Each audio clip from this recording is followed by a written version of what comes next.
Frère Graham, merci. Bonjour à tous et joyeux Noël à vous tous. Nous sommes si heureux d'être de retour ce matin ici au tabernacle pour être avec ce charmant petit groupe. Frère Graham et moi, nous étions en train de discuter de quelque chose dans la pièce, là. Il a dit, « Frère Bill, as-tu une chose à cœur ce matin ?» J'ai dit, « Juste Christ. Amen. » C'est tout. Nous avons toujours ça. Et donc, c'est une chose que nous avons tous en commun. Nous l'avons, lui. Je suis rentré tard hier de Dallas, où nous avons eu l'une des réunions les plus glorieuses. Et la chose pour laquelle nous avons prié est maintenant sur le point d'arriver. C'est déjà en cours en ce moment, c'est-à-dire un réveil à l'échelle nationale. Tous les ministres hier, ou ces derniers jours, qui ont eu des ministres, ou des réunions plutôt, de toute taille et de toute envergure, nous nous sommes réunis à Dallas pour cette convention. Et il y avait là environ 18 ministres qui ont un ministère qui compte entre 3 000 et 15 000, peut-être 20 000 personnes. Raymond T. Richer, par exemple, et Bosworth, et Oral Roberts, et Jackson, et tous ces hommes-là. Frère Jackson, l'autre soir, pendant sa réunion, 500 personnes ont reçu le Saint-Esprit en même temps. Alors, c'est tout simplement merveilleux. Et nous nous sommes tous réunis hier, l'autre jour, pour décider ensemble de l'œuvre à faire pour l'année, parce que nous croyons que Dieu est ici pour faire une œuvre et un mouvement de réveil que le monde n'a jamais vu auparavant. Je crois, mes amis, que nous entrons dans quelque chose de merveilleux. Et ces ministres qui organiseront probablement tous les soirs, l'été prochain, si le Seigneur nous le permet, tous les soirs, il y aura 15 ou 16 ou peut-être plus. Grands tents dressés qui peuvent accueillir jusqu'à 8 ou 10 000 personnes, partout aux États-Unis en même temps. Oh, il nous faut un réveil maintenant. C'est déjà en cours. Des centaines et des centaines reçoivent le baptême du Saint-Esprit et entrent maintenant dans le royaume de Dieu. Ce n'est même pas quelque chose que nous nous attendons à voir arriver un peu plus tard, car c'est déjà en cours. Dieu le fait maintenant même. Oui, monsieur, oui, frère Graham, c'est ça que j'ai toujours. Bien, eh bien, vous savez, frère Graham et moi travaillons si bien ensemble. Il est si grand et moi si petit. Alors parfois, je dois lui demander de secouer l'arbre un peu pour en faire tomber. Merci, frère Graham. Je n'ai toujours pas compris ça. Le feu. Nous le voulons sur l'autel, n'est-ce pas? Amen. Eh bien, L'autre soir, là où nous étions assis, des milliers de personnes étaient là. Tout le monde tapait des mains et louait Dieu. Et nous avons passé des moments tellement glorieux. Nous avions le feu sur l'autel à ce moment-là. Et nous sommes très heureux d'annoncer le réveil de l'été prochain. Maintenant, je serai avec l'église ici, avec frère Graham et vous tous, pendant les 8 ou 10 prochains jours, je crois, pour autant que je sache. Et je veux participer à tous les services possibles. Alors nous partons de là pour aller au stade, à Houston, au Texas. Nous avons accès à un beau grand bâtiment là-bas, qui peut accueillir 17 000 personnes. Et nous nous attendons à passer de merveilleux moments. Nous avons essayé que nous ayons tous une ligne de prière là-bas, mais ce n'était pas possible. Un ministre, un endroit et un autre dans un autre endroit, dans la ligne de prière. Mais, ça ne marchait pas comme ça. Et c'est seulement frère Jaggers qui a pu aller de l'avant. Et disons, une autre chose que je veux annoncer, Père Jaggers s'est levé et a pris position comme nous l'avons fait à Calgary. Les baptistes missionnaires, les baptistes du libre arbitre, et tous ceux-là, vous savez, les baptistes sont très nombreux au Texas. Ils ont pris position pour lui, mais les baptistes fondamentalistes se sont opposés au programme. Et ils ont écrit un article à son sujet dans le journal et tout. Eh bien, ils lui avaient soumis par écrit des questions sur la Bible. Alors frère Jaggers a répondu. Et ils ont eu après qu'ils ont vu eux-mêmes les preuves, mais à cause d'un tas de positions politiques, eh bien, ils n'ont pas voulu publier ça dans le journal. Alors, frère Jaggers, nous avons convoqué une réunion là-bas, et 75 ministres qui collaboraient de cette ville se sont présentés là. Nous en avions fait une reproduction par photocopie, et nous avons dit, est-ce là la liberté d'expression? Est-ce là la liberté de presse? Comme ça. Et nous l'avons distribué. Et le lendemain matin, le journal a perdu 10 000 abonnés. Et ils sont venus en pleurant, à genoux, et ont dit, nous le publierons dans le journal, sans frais. Vous n'avez pas à nous payer un sou. Oh frères, écoutez, vous, Église, à un moment donné, nous vivions près de la voie ferrée. Plus maintenant. Nous vivons maintenant sur l'avenue Alléluia. Oui, monsieur, nous sommes des millions. Avant, nous n'étions que quelques centaines, mais nous sommes maintenant des millions. Et unis ensemble, nous sommes l'Église la plus puissante des États-Unis en nombre. C'est vrai, oh, je pense, dans le monde, rien que l'année dernière, nous avons eu 1 500 000 conversions. Pensez-y, 1 500 000 conversions, des gens du plein évangile, en suivant la consigne générale, l'année dernière. Oh, nous augmentons maintenant. Et ces petits journaux et ces choses qui ont été... Ils ne voulaient pas parler des catholiques. Ils avaient peur d'eux. Vous voyez, ils avaient peur de le faire. Mais nous continuons à augmenter en nombre maintenant. Nous avons des droits. Revendiquons notre droit donné par Dieu. C'est vrai.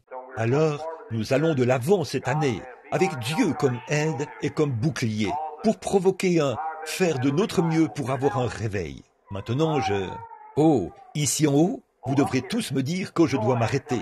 Là-haut, juste là-haut. Très bien. Je peux marcher jusqu'ici et regarder en arrière.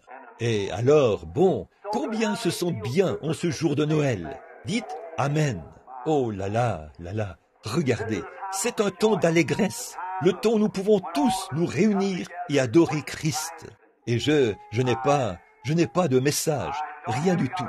Je viens d'ouvrir la Bible ici, pendant qu'il parlait, là. Je l'ai ouverte ici, j'ai dit, où est la naissance de Christ? Presque tout le monde en parle en ce moment. Alors, il va falloir que je lise un peu, et ensuite trouver quelque chose, et continuer simplement un peu comme ça, jusqu'à ce que l'Esprit du Seigneur apporte quelque chose. Maintenant, pour débuter, commençons par Luc, au chapitre 1 de Luc. C'est le commencement de la naissance de Christ. Et nous allons lire un peu ici, ou simplement donner un enseignement sur une partie de la parole, si nous le pouvons. Nous ne savons pas ce que le Seigneur fera pour nous, mais nous avons simplement confiance qu'il nous donnera une grande bénédiction. Dites donc, j'ai entendu votre émission, c'était bien. Continuez simplement à avancer, prêchez la parole.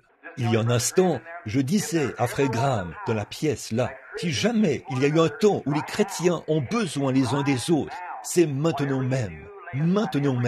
Quoi que vous fassiez, mettez tout de côté, parce que je crois, par la grâce de Dieu, je vais simplement parler un peu de cela dans quelques minutes, pour montrer combien nous avons besoin les uns des autres en ce moment. Je crois que nous avons là, devant nous, m'écoutez-vous? Très bien. Nous avons maintenant là, devant nos yeux, la plus grande scène de toute l'histoire de l'humanité. Et ça se déroule ici, devant nous, dans le grand champ du monde, ici. Et c'est une scène que Dieu va exécuter, maintenant même. Et c'est saisissant de regarder partout dans le monde et de voir comment la chose travaille de concert. Oh, quelque chose est sur le point d'arriver, mon ami. Cette chose dont nous avons parlé et ce que nous avons dit, c'est ici, maintenant même. C'est déjà commencé. Partout, ça éclate. Il y a un grand tableau que j'aimerais vous brosser ce matin. Je vois un agneau dans le champ, en train de paître. Le petit animal devient nerveux et il se pose des questions.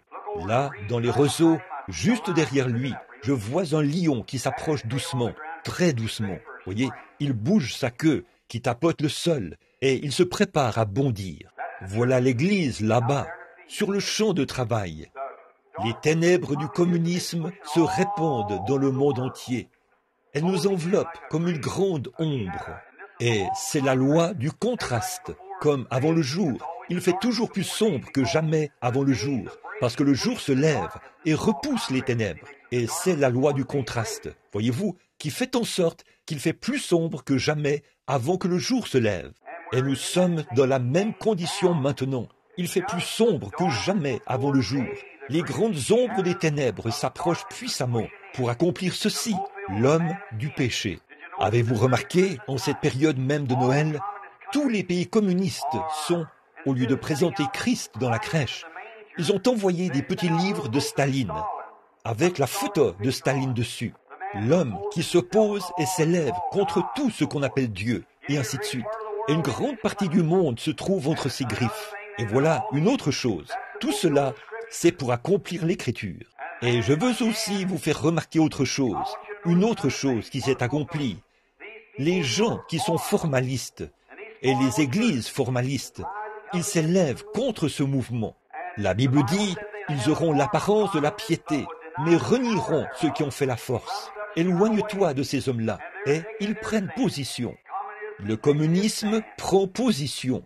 Gloire à Dieu, le Saint-Esprit prend position. Oui, quand l'ennemi viendra comme un fleuve, alors j'élèverai un étendard contre lui. C'est vrai, et l'Église a pris position. Je parle de l'Église remplie du Saint-Esprit.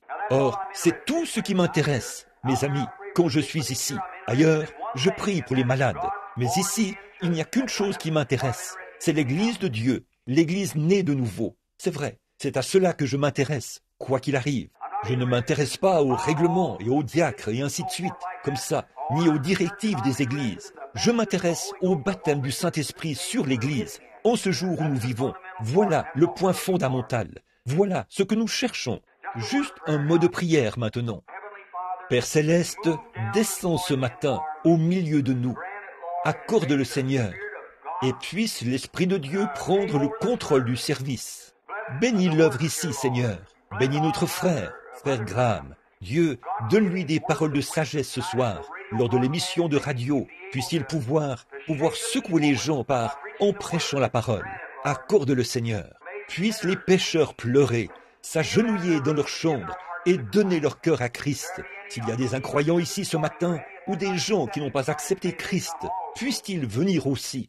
Et maintenant, commence un réveil dans le cœur des gens ce matin, Seigneur. Puisse ce temps-ci être un temps de renouvellement, un temps où l'esprit sera renouvelé. Et, ô Père, voici notre prière. Viens nous prendre par la main, chacun de nous. Conduis-nous ici, dans cette voie. Montre-nous ce grand tableau qui est brossé ici, qui révèle tes secrets au cœur des saints ce matin, pour que nous puissions voir ce qui est ici, juste devant nous. Et alors que nous marchons, Seigneur, revêtus de l'armure de Dieu, puissions-nous aller comme de vaillants soldats, affronter l'ennemi. Mais comment pourrions-nous l'affronter si nous ne connaissons pas ces techniques? Alors, aide-nous ce matin à comprendre et montre-nous son premier plan, là, pour que nous sachions où le rencontrer. Car nous demandons ceci au nom de Jésus. Amen. Lisons le chapitre 2.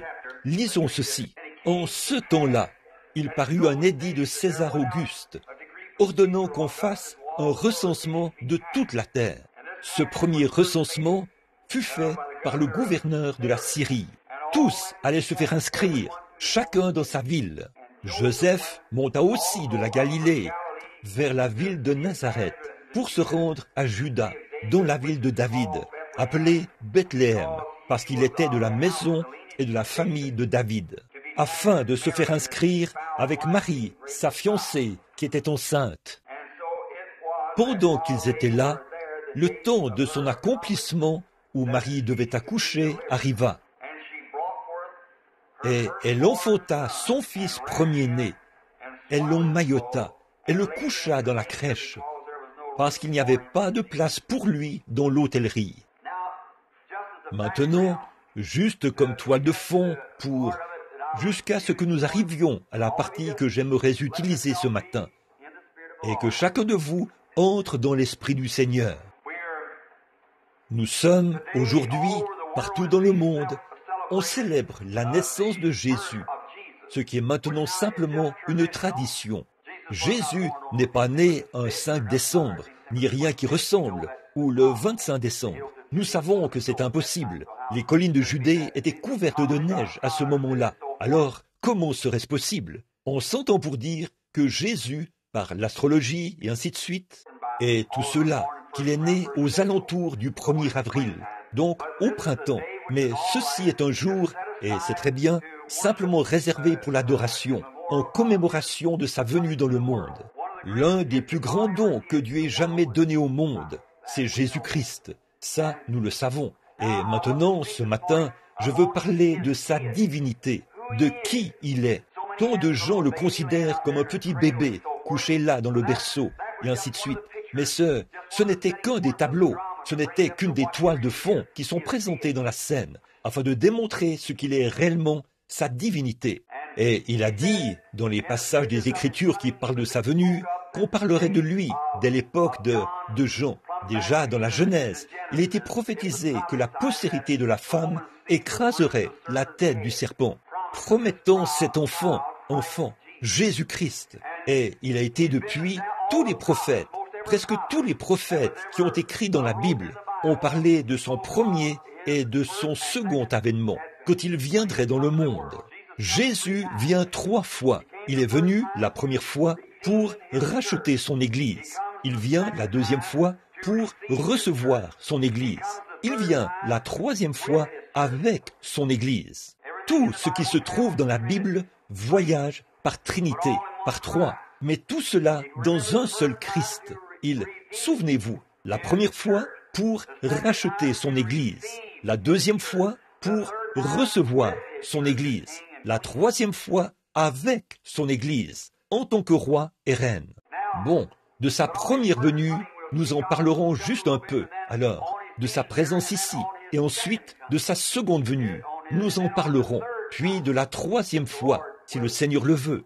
Or, à cette époque-là, il y avait une grande persécution contre l'Église. César Auguste avait élaboré un grand plan, celui d'imposer tout le peuple. Et cela n'a été fait que dans un seul but, pour que la grande prophétie de Dieu s'accomplisse. La seule chose que vous avez à faire, quand vous voyez quelque chose dans la Bible qui vous semble un peu mystique et un peu superstitieux, donnez à Dieu un peu de temps. Dieu n'est pas pressé, c'est nous qui sommes pressés. Donnez juste un peu de temps à Dieu et vous verrez les vieilles roues prophétiques, les engrenages tourner pour compléter le tableau. Ça va se développer comme lorsque l'on développe une photo. Comme quelqu'un qui parlait l'autre jour, il a dit « Dieu, qu'était-il quand il était tout là-bas, il y a des millions et des millions d'années, quand il n'était pas comme l'espace ici. Puis il a abouti dans le Logos. Et ensuite, il est descendu du Logos, il est descendu en Christ. Vous voyez, c'est simplement Dieu qui descend comme ceci sur la terre, puis qui retourne directement en Dieu. Ne voyez-vous pas ce que je veux dire? En train de tourner, de descendre de l'espace, de l'éternité.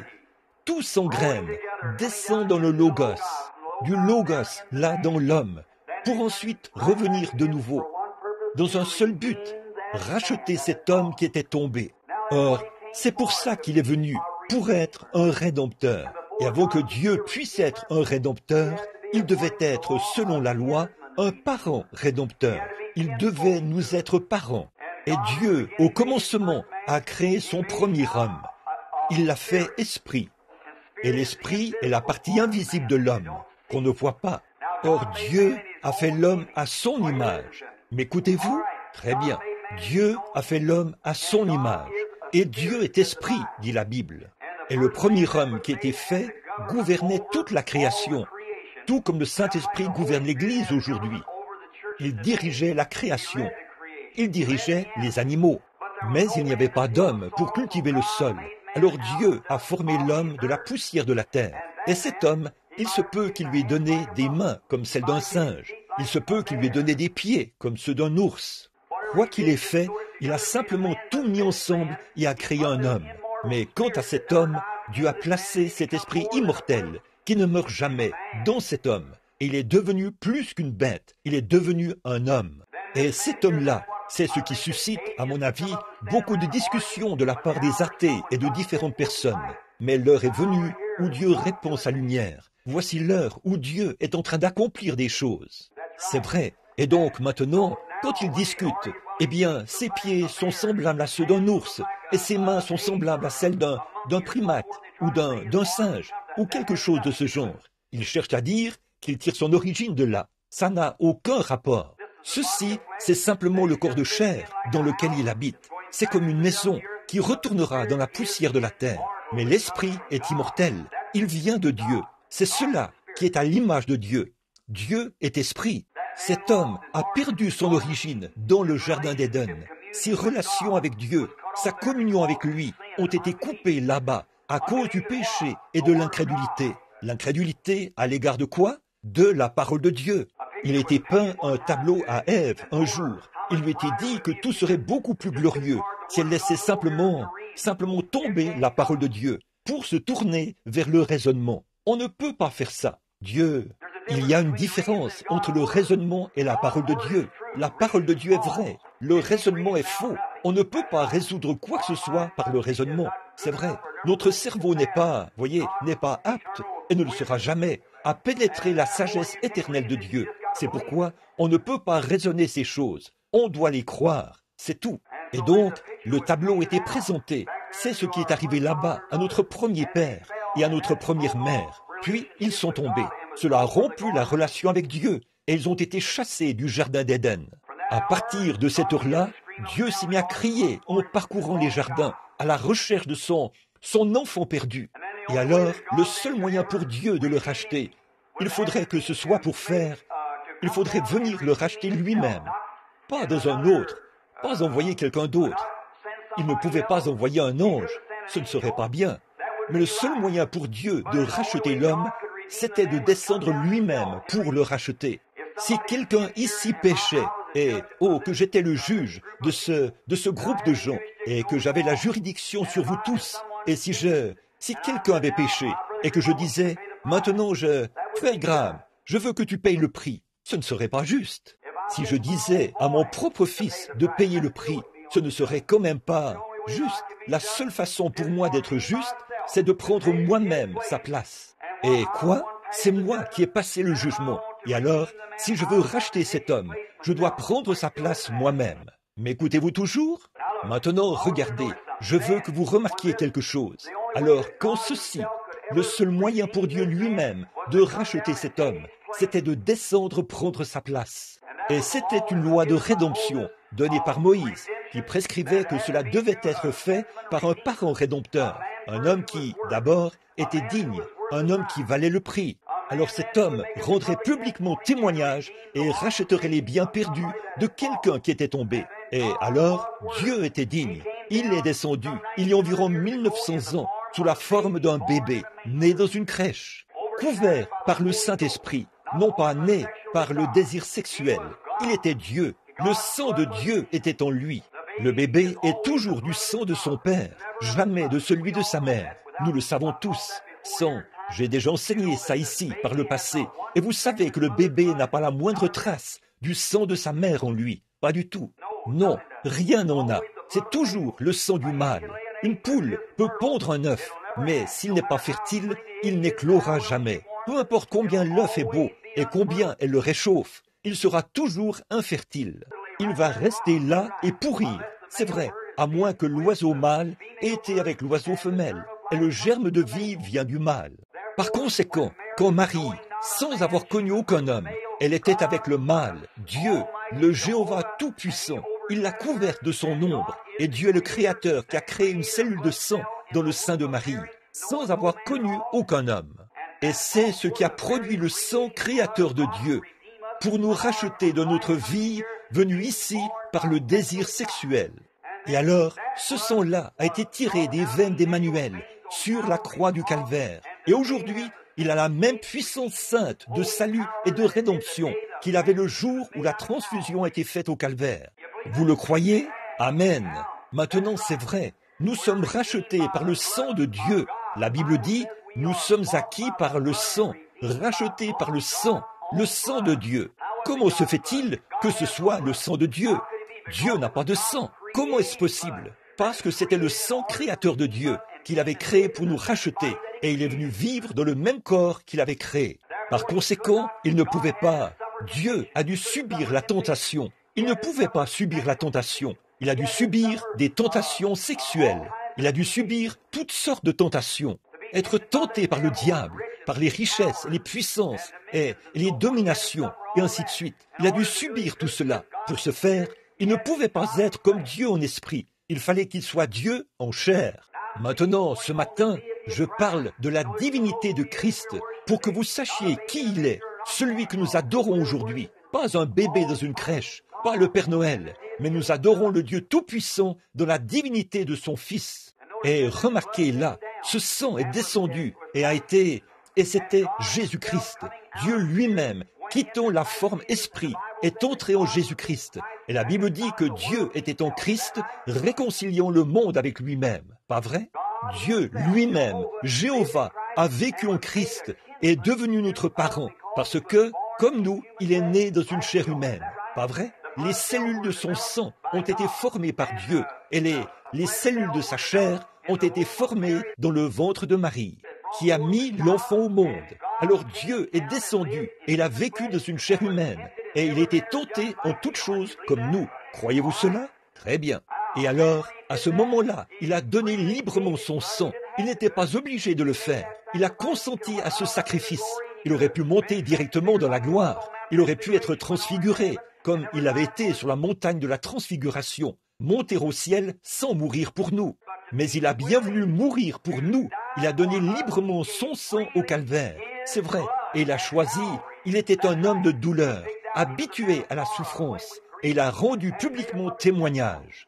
Dans le livre de Ruth, il y a là une très belle image de Boz, un type de Christ, et de Ruth, qui est allée dans un pays étranger comme rétrograde. Elle est sortie du pays et a ramené avec elle, je veux dire, Naomi. Et elle a ramené Ruth. Et quand Ruth est revenue, venait du pays de Moab. Et quand elle est revenue, elle était une Moabite. C'est vraiment une image de l'épouse des nations, de l'Église. Et quand Naomi était sur le point de partir, Naomi lui a dit, elle a embrassé et lui a dit de retourner auprès de son peuple. Elle a dit, j'irai avec toi vers ton peuple, que ton peuple soit mon peuple, que ta demeure soit ma demeure, que ton Dieu soit mon Dieu. Et rien d'autre que la mort ne nous séparera. Où tu mourras, je mourrai. Où tu seras enterré, je serai enterré. Voilà une image de l'Église des nations qui entre en Christ. En effet, autrefois, nous étions des étrangers, loin de Dieu. Seuls les Juifs étaient ceux qui devaient être sauvés. Mais nous, en étant morts en Christ, c'est alors que nous sommes la postérité d'Abraham et sommes héritiers selon la promesse. Et Christ a une épouse des nations. C'est tout à fait vrai. Bon, Boz, afin pour racheter les biens perdus de Naomi, c'était l'état rétrograde d'Israël. Alors Moab devait sortir. Et quand il est sorti, quand il est sorti, il a dû ôter son soulier devant les portes, devant les anciens, pour rendre publiquement témoignage qu'il avait racheté cette femme perdue et ses biens. Et en faisant ça, il a obtenu là son épouse, la femme qu'il cherchait. Il devait d'abord racheter la femme afin d'obtenir l'épouse. Ne voyez-vous pas? Et c'est la même chose que Christ a faite. Il a rendu publiquement témoignage aux portes de Jérusalem, quand il était battu, frappé, affligé, et a été conduit au calvaire, à la colline de Golgotha. Et il a baigné la colline de son propre sang, comme témoignage public qu'il avait racheté tous les biens déchus depuis le commencement, et qu'il a racheté son peuple de la malédiction du péché et de l'emprise de l'enfer. Et sachant qu'elle aurait besoin de quelque chose de plus dans les derniers jours que ce qu'elle avait là, il a dit, « Je ne vous laisserai pas orphelin, je prierai le Père, et il vous donnera un autre consolateur, c'est-à-dire le Saint-Esprit. Il demeurera éternellement avec vous.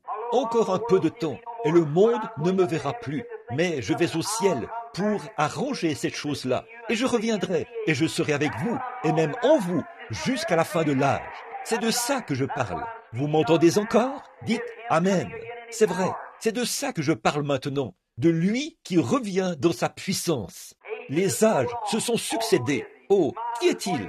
Oh, ce matin, il pense à un petit objet d'adoration, à une petite crèche là-bas, Ça, je ne pense pas à ça. Je pense à Christ, l'espérance de la gloire, dans nos cœurs ce matin, par le Saint-Esprit. C'est vrai. Oh, condamné par le monde. Chaque fois que Dieu est venu dans le monde, quand il est venu, le monde l'a haï. Ce qui arriva du temps de Noé arrivera de même à l'avènement du Fils de Dieu. Nous sommes en ce jour-là, mes amis. Et maintenant, remarquez, encore un peu de temps et le monde ne me verra plus. Mais vous me verrez, car je serai avec vous et même en vous jusqu'à la fin du monde. C'est vrai, il est ici maintenant. Et au jour, son grand tableau s'est toujours déroulé d'une certaine façon. Il faisait s'accomplir les mêmes choses que nous voyons maintenant. La grande scène est en place et nous sommes prêts maintenant à voir de grandes choses se produire. L'Église a été sortie du berceau. C'est vrai, les pentecôtistes l'ont secouée là-bas il y a quelques années, alors que les gens jetaient des pierres et se moquaient et se riaient d'eux. Mais elle a maintenant atteint sa maturité. C'est tout à fait vrai. L'heure est arrivée. Alléluia! C'est vrai. C'est ça qui m'intéresse, de voir l'Église de Dieu se rassembler maintenant. On nous a chassés ici et chassés là. Mais l'heure vient où Dieu jette la couverture autour de nous tous pour nous attirer, car l'ennemi est à la porte. Alléluia. Oui, monsieur. Il a dit là de son peuple. Daniel a dit, les grandes choses des derniers jours, quand ces choses arriveront, oh, les grands exploits que les gens accompliront à ce moment-là, les hommes de foi les accompliront en ce jour-là. Et l'heure est maintenant venue où la grande scène, le tableau de Dieu est présenté, de la pluie, de l'arrière-saison. Joël a dit, dans les derniers jours, je répandrai mon esprit sur toute chair. Vos fils et vos filles prophétiseront sur mes servantes et mes esclaves. Je répandrai mon esprit. Je ferai paraître des signes en haut dans le ciel et des signes en bas sur la terre, des colonnes de feu et des vapeurs de fumée. Il arrivera que, avant l'arrivée du jour du Seigneur, ce jour grand et redoutable, quiconque invoquera le nom du Seigneur sera sauvé. Jésus a dit là, ces choses que je fais, vous les ferez, et de plus grandes, car je m'en vais à mon Père. Alléluia, alléluia.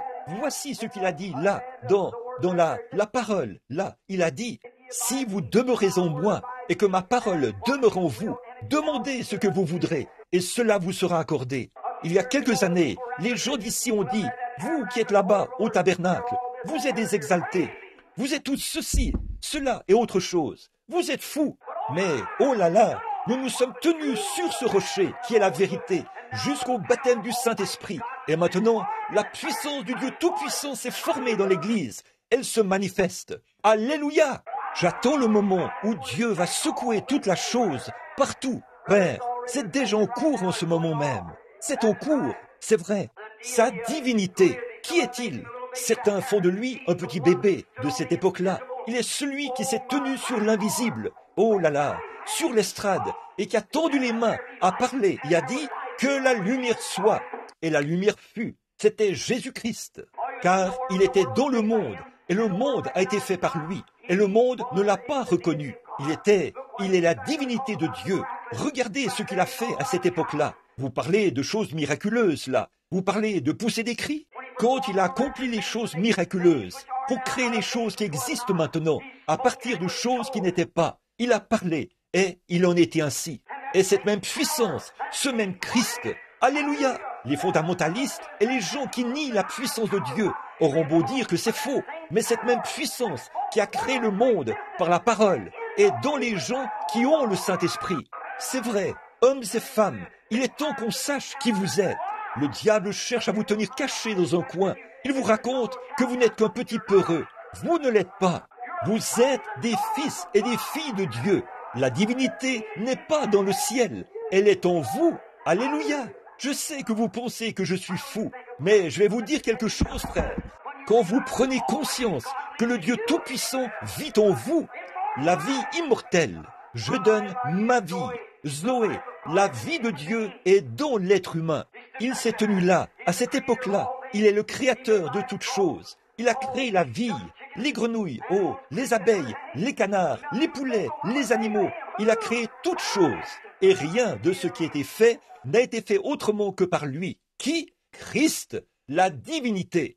Il a fait descendre des fléaux et tout au jour de l'Égypte. Qui? Christ. Il a fermé là la gueule des lions. Il a éteint la violence du feu. Ils ont échappé au tranchant de l'épée. Ils ont ressuscité les morts du tombeau. Qui? Christ. Oh là là, qu'est-ce que ce sera? Qui est-il? Christ, la divinité. Et frères, sœurs, cette divinité est en vous. Encore un peu de temps et le monde ne me verra plus. Mais vous, vous me verrez, car je serai avec vous et même en vous jusqu'à la fin de l'âge. Christ dans la crèche?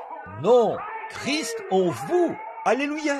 Nous n'adorons pas Christ dans la crèche, mais Christ en vous, le Saint-Esprit, l'espérance de la vie. Alléluia. Le Créateur, Dieu lui-même qui habite dans l'être humain. Ce que nous serons n'a pas encore été manifesté, mais nous le verront tel qu'il est, car nous serons semblables à lui, l'Esprit dans l'être humain.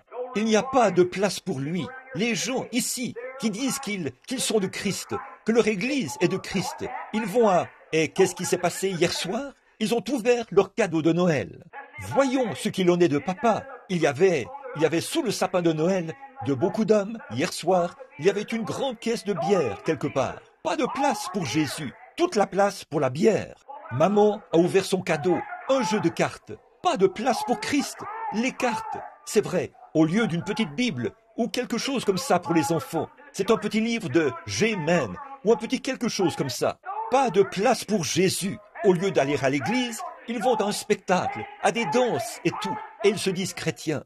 Frères, quand la divinité de Dieu, par le Saint-Esprit, entre dans le cœur humain, elle fait sortir tout ce que Christ n'a pas créé. Vous savez que c'est la vérité. Dieu, Christ, l'espérance de la gloire, en vous, pas dans le berceau, en vous. À un moment donné, Dieu était là, au commencement. Ensuite, il est venu en Moïse. Il est venu dans les enfants d'Israël. Il est venu dans le berceau. Mais maintenant, il l'adore comme s'il était quelque chose de la préhistoire, d'il y a très longtemps, alors que Christ est en vous. Le voici aujourd'hui. Le Fils de Dieu avance. Sa grande Église avance. Aujourd'hui, l'Église a des soupers où on sert de la soupe, des soupers où on sert de la tarte. On veut voir qui peut s'habiller le mieux, qui entre dans l'Église en grande pompe et avec gloire, qui a la meilleure Église, les meilleurs sièges, qui peut jouer ceci, qui peut faire cela. Et pas de place. Chaque fois, ils ont autre chose à faire que de prier. Ils ne peuvent plus prier. Ils ont autre chose à faire. Ils ne peuvent plus prier. Ils ne peuvent tout simplement plus aimer ou servir Dieu comme ils le faisaient autrefois. Il n'y a pas de place pour lui à l'auberge. Et ceci, c'est le temps de la fin, mon ami. Il n'y a pas de place pour lui à l'auberge. Évidemment, je sais ce que signifiait cette auberge, mais je parle de cette auberge-ci.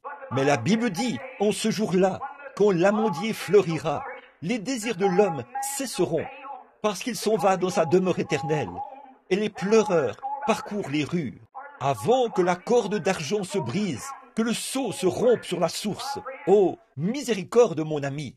Mais le prophète a aussi dit, vers le soir, la lumière paraîtra. C'est vrai, le sentier de la gloire, là, tu le trouveras. C'est vrai, le temps du soir est venu.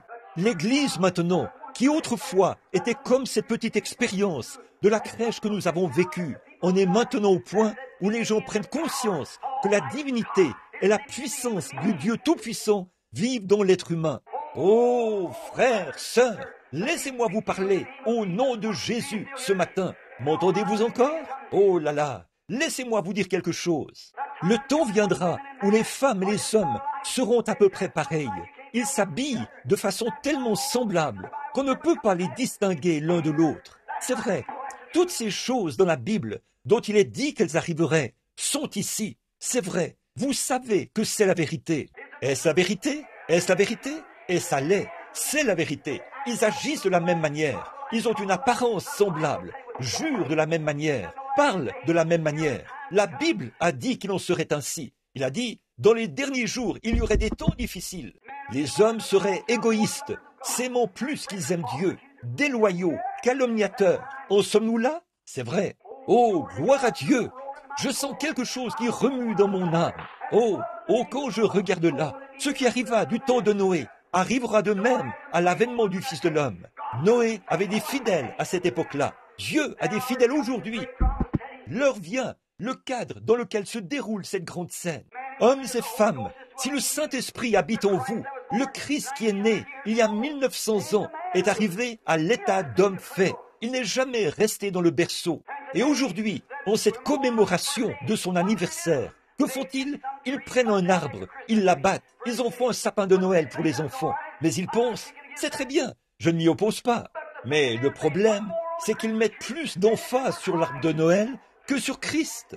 Christ Kringle est partout dans le pays. Qui était-il? Un Allemand, un saint catholique qui a vécu il y a des années, un vieil homme qui faisait le bien. Et aujourd'hui, c'est presque devenu une adoration. C'est vrai, il n'y a pas de mal à en parler aux enfants ou ce que vous voulez faire en ce qui me concerne. Mais ce qu'il en est, c'est qu'il est si facile de tomber dans cette ornière de l'autre côté, de faire sortir Christ, les fondements véritables de Christ, de Noël. Et les hommes prennent Christ Kringle au lieu du vrai Noël. C'est vrai, il n'y a pas de place pour lui à l'auberge.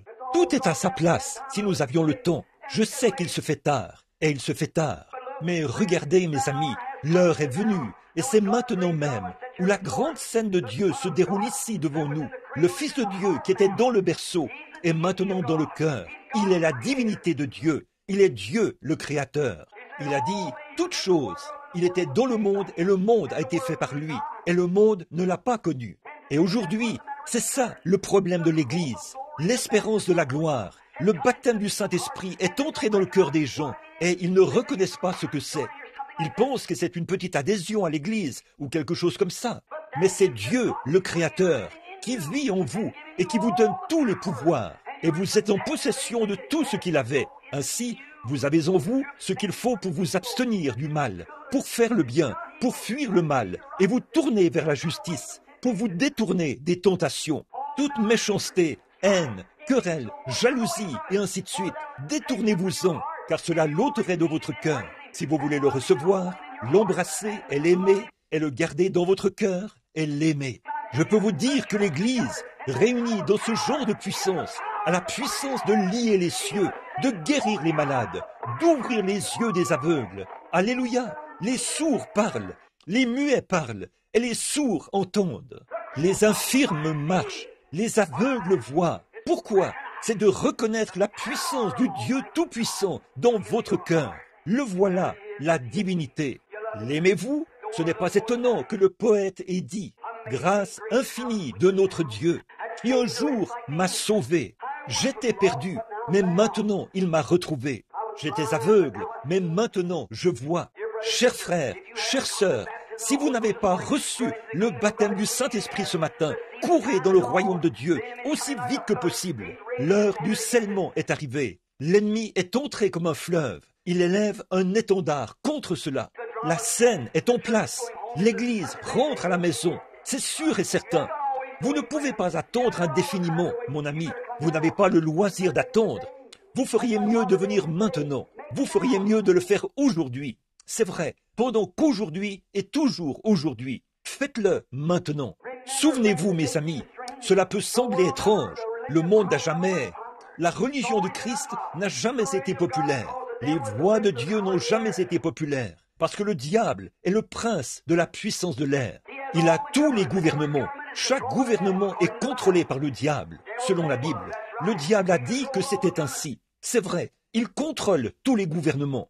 Et la Bible dit, et vous, tous les saints anges, et vous, les saints sur la terre, réjouissez-vous, car le royaume du monde est remis à notre Dieu et à son Christ, et il régnera.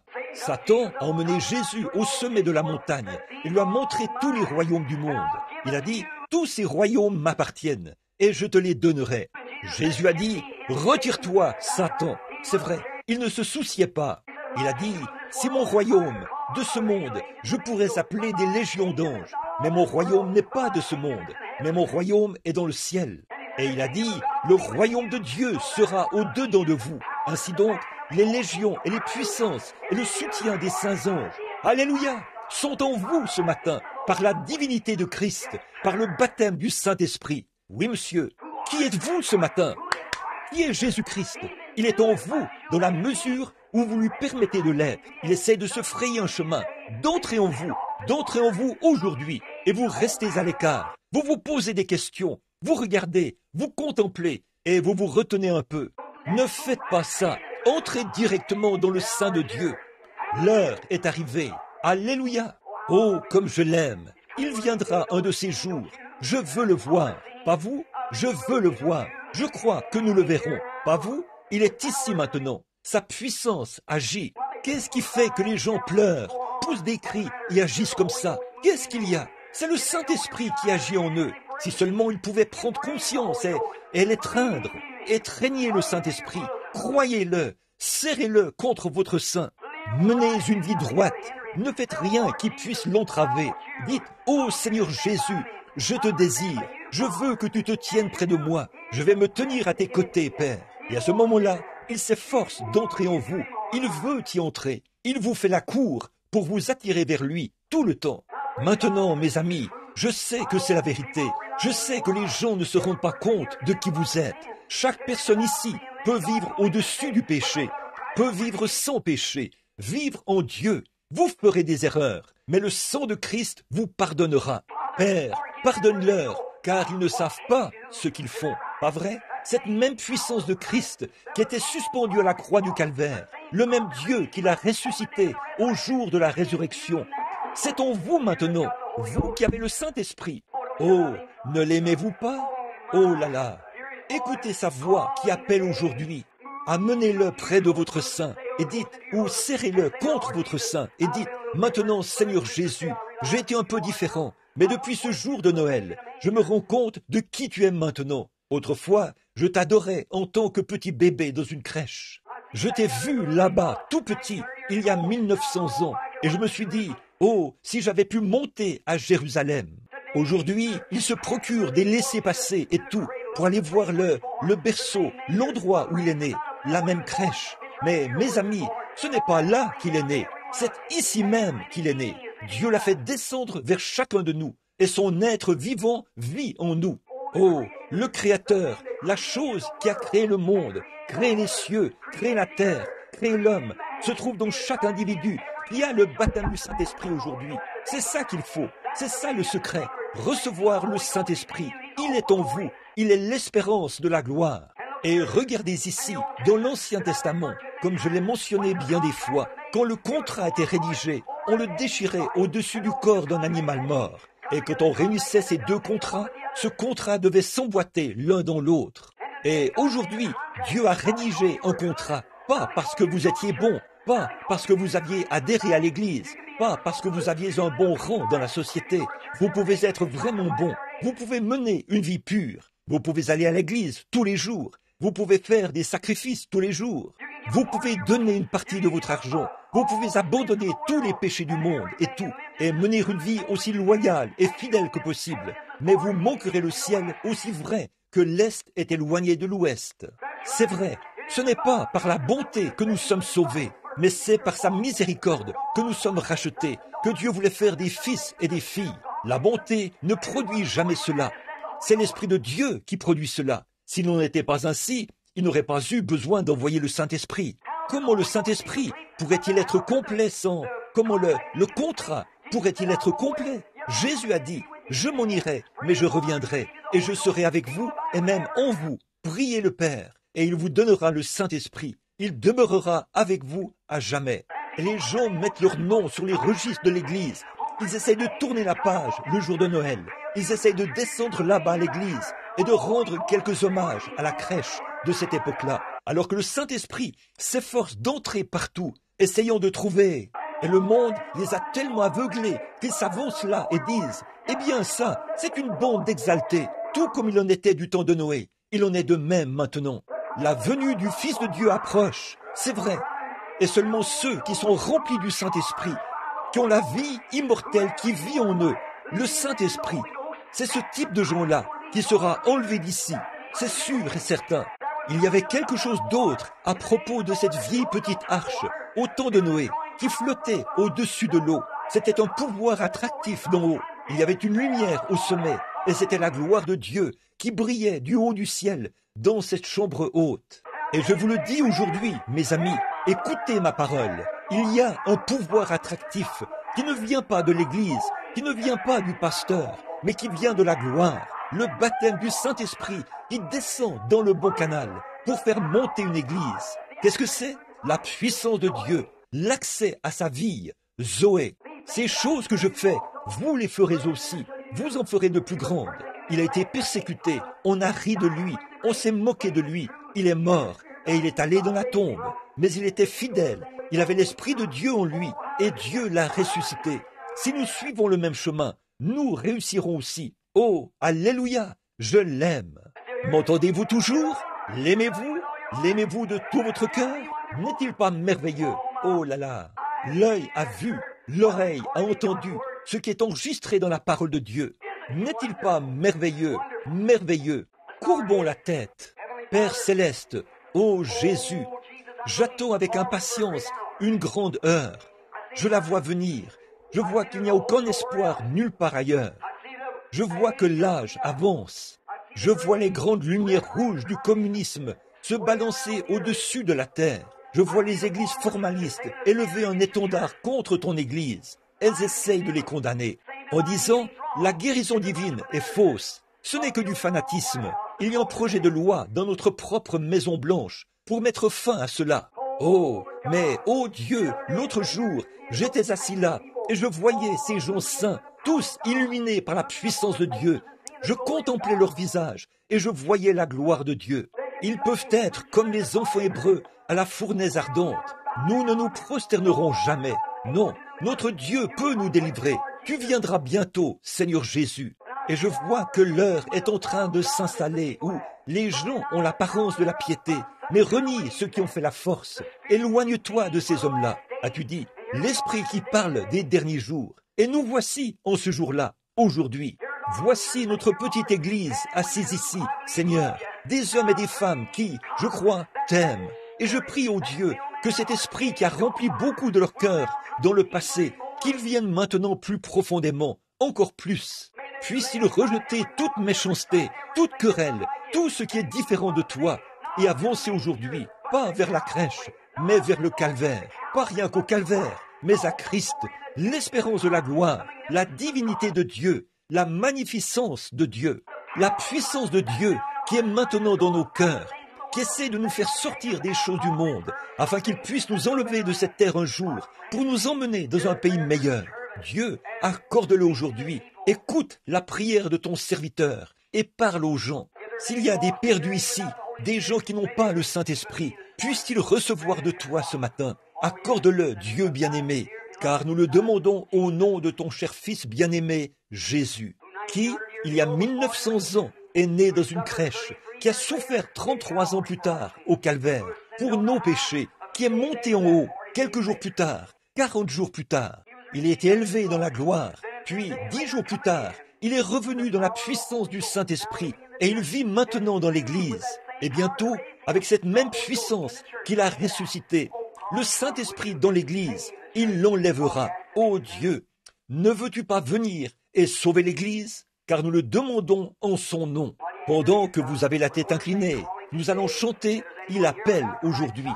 S'il y a quelqu'un ici sans Christ, sans Dieu, sans espérance, viendriez-vous maintenant?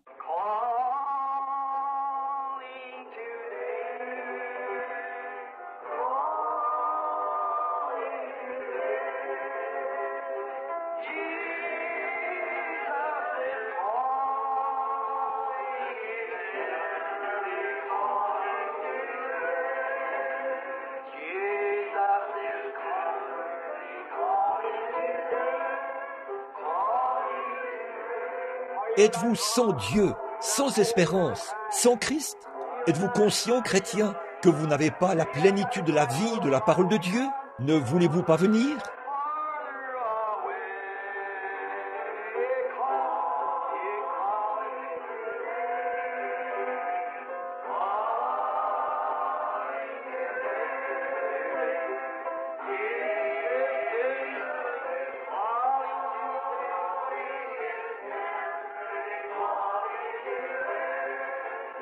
Écoutez, notre Père est ici et il veut vous sauver. Si vous n'êtes pas sauvés, je ne vous connais pas. Mais écoutez mes amis, je veux faire quelque chose ce matin pour vous pendant que vous êtes ici. Je veux que vous ayez les yeux fermés. Je veux tirer un rideau ici et vous laisser regarder quelque part.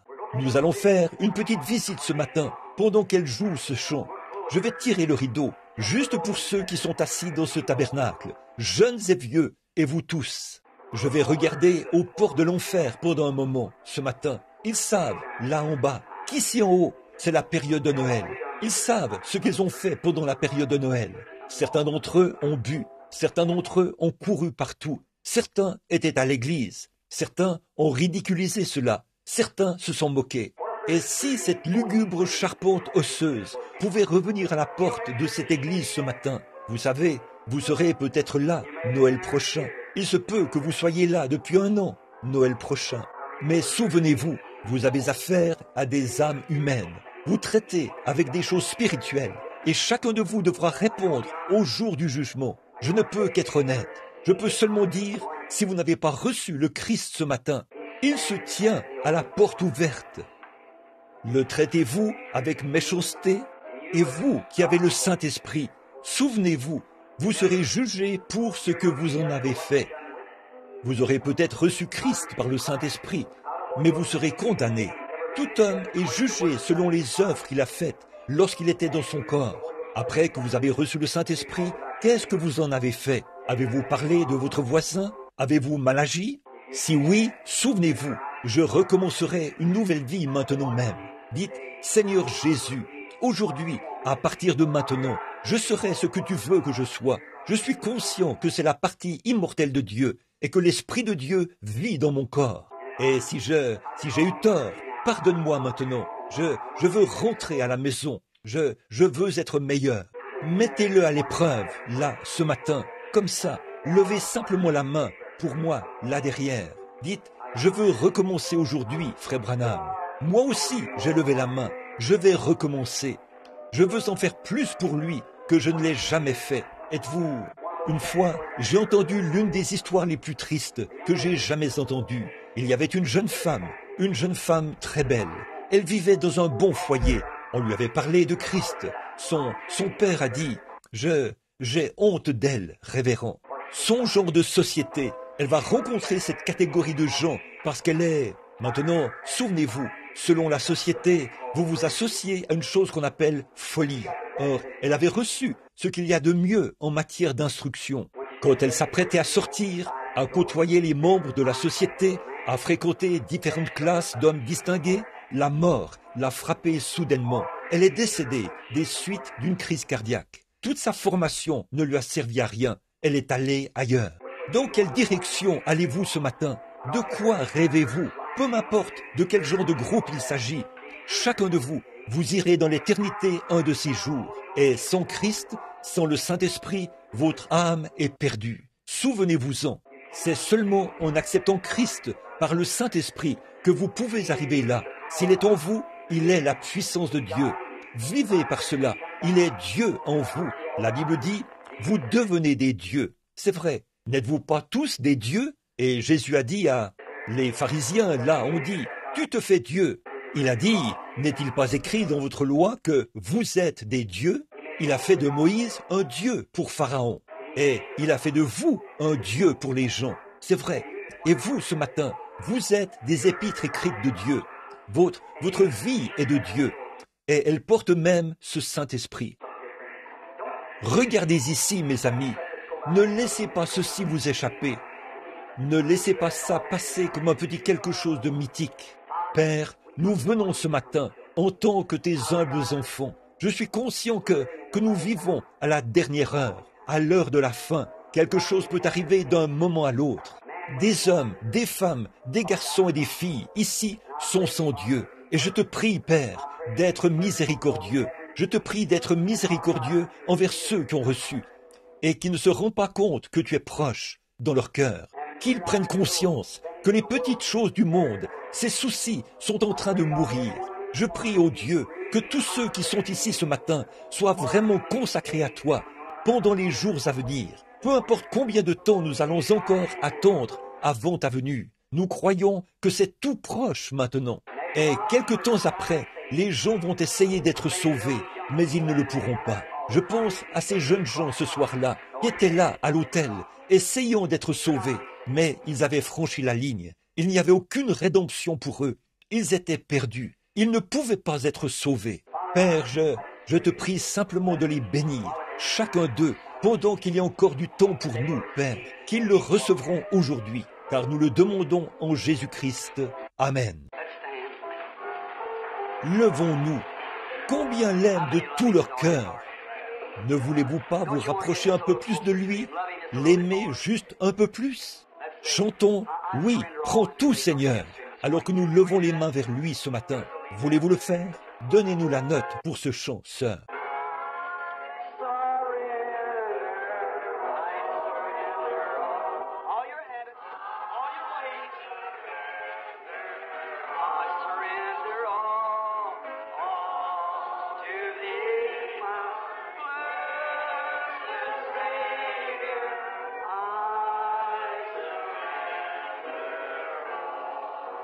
Êtes-vous vraiment sincère?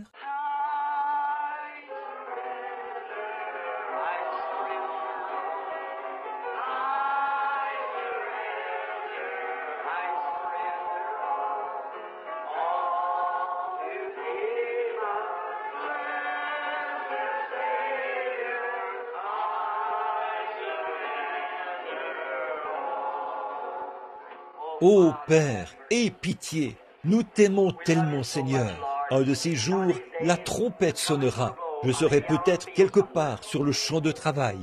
Seigneur, je penserai à l'Église à ce moment-là. Quand les vents se mettront à hurler, le monde à s'agiter. Certains diront, qu'est-ce qui se passe? Les cieux deviendront rouges. L'heure du jugement est proche. Je vais penser, oh, où est frère Graham? Où est? Oh, ils sont à la maison. Mais Père, alors, au bout d'un moment, nous entendrons un son comme jamais auparavant, la trompette. L'ange sonne de la trompette. Ô Dieu, ceux qui sont entrés dans la chambre de la mort ressusciteront. Oh, on entendra les gens crier. Qu'est-ce qui se passe avec le monde? Nous ne pouvons pas rester tranquilles. Et la terre est secouée. Et alors, nous serons tous ensemble enlevés pour aller à sa rencontre dans les airs. Ô Père, si la mort doit venir nous prendre avant ce moment-là, je veux dire la mort naturelle de cette séparation terrestre ici, puissions-nous entrer dans ces chambres avec une foi vaillante, nous enveloppons de la robe de Christ, le Saint-Esprit. Un jour, nous devrons en arriver là, Père, et je me rends compte que je dois aussi passer par là. C'est juste là, devant moi, quelque part, cette heure où j'entrerai dans la chambre de la mort. Quand j'entendrai ma sentence, je ne veux pas partir comme un lâche. Je veux y aller comme toi. Tu y es allé, Seigneur. Je n'essaie pas de m'envelopper de ma propre robe, mais bien de m'envelopper de la robe de Christ, le Saint-Esprit, comme Paul l'a fait, et dire, mort, où est ton aiguillon? Tombe, où est ta victoire? Entrez dans cette chambre obscure, parmi ceux qui sont morts. Là, nous serons à l'écoute de sa voix, celle de l'archange qui retentira, et nous serons appelés à sortir d'entre les morts pour retrouver nos bien-aimés. Ô Seigneur, si nous manquons d'avoir cela dans la vie n'aura aucune valeur pour nous. Nous aurons échoué. Mais si nous trouvons celui qui est précieux dans notre cœur, alors nous avons trouvé tout le dessein de Dieu.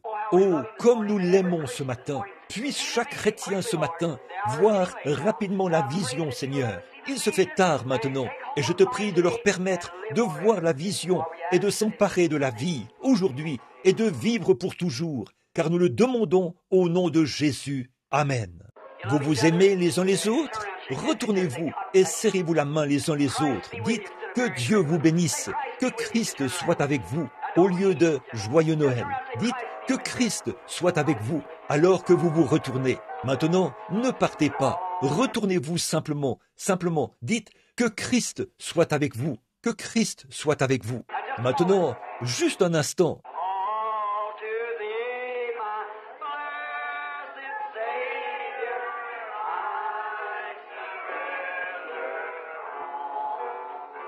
Eh bien, je pensais qu'il était midi passé. Il est 11 heures passées. Et je pensais qu'il était midi 20.